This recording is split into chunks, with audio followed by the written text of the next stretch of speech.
ऑट्रा business park, Oros फाटा, Mumbai Goa highway touch, mall, retail wholesale market, commercial residential अशा एकूण 9 विंगचा भव्य प्रकल्प, 260 दुकानगाळे आणि 56 सदनिकांचे भव्य व्यापारी संकुल, 120 स्क्वेअर फूट पासून 3000 स्क्वेअर फूट पर्यंत गाळे भाड्यानं आणि विकत मिळतील। मर्यादित काळासाठी ऑफर, 10,50,000 पासून व्यापारी गाळे, सदनिका उपलब्ध, नियम आणि अटी लागू। संपर्क 8530 33 34 11। कोकण शिक्षक मतदारसंघासाठी 30 जानेवारीला मतदान होत आहे, त्यासाठी प्रशासन सज्ज झालंय। नेमकी कशी तयारी प्रशासनानं केली आहे याबाबत जिल्हाधिकारी के मंजू लक्ष्मी यांनी पत्रकार परिषदेत माहिती दिली। पाहुयात काय म्हणाल्यात जिल्हाधिकारी। 2164 आहे, त्याच्यामध्ये पुरुष मतदार 1456 आहे आणि महिला मतदार 708। त्या दिवशी आपण कोरडा दिवस पण डिक्लेअर केलेले आहे 30ला पोलिंग डेला।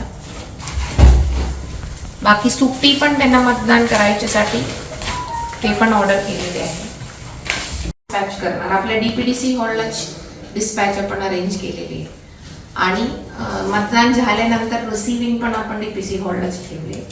परत आता ह्याचं वैशिष्ट्य काय आहे की ईव्हीएम नाही वापरणार ना, आपण नॉर्मल मतपत्रिका वापरून जुन्या पद्धतीप्रमाणेच इलेक्शन होणार आहे। नंतर हा पेट्या सगळे आपण डिव्हिजनल कमिशनर ऑफिसला पाठवणार आणि तिथे 2 तारखेला काउंटिंग होणार।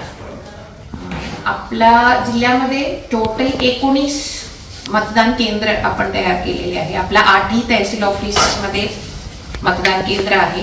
हा 8 व्यतिरिक्त आपण काही शाळा चूज केलेली आहे। असं टोटल 19 मतदान केंद्र आहे आणि ऑब्झर्वर जे आपला पूर्ण कोकण डिव्हिजनसाठी विशाल सोळंकी सर आहे, त्यांनी मागच्या 26 जानेवारीला आपल्या जिल्ह्यामध्ये व्हिजिट केले होते।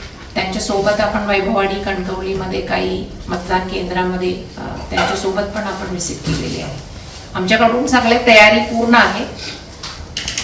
बाकी आपण उद्या आता एक फायनल ट्रेनिंग आणि डिस्पॅच। आमचे दिवसभरातले सर्व अपडेट्स, ताज्या घडामोडी आणि थेट लाईव्ह पाहण्यासाठी सबस्क्राईब करा, लाईक करा कोकणचं नंबर 1 महा चॅनल कोकण 7 लाईव्हचं YouTube चॅनल।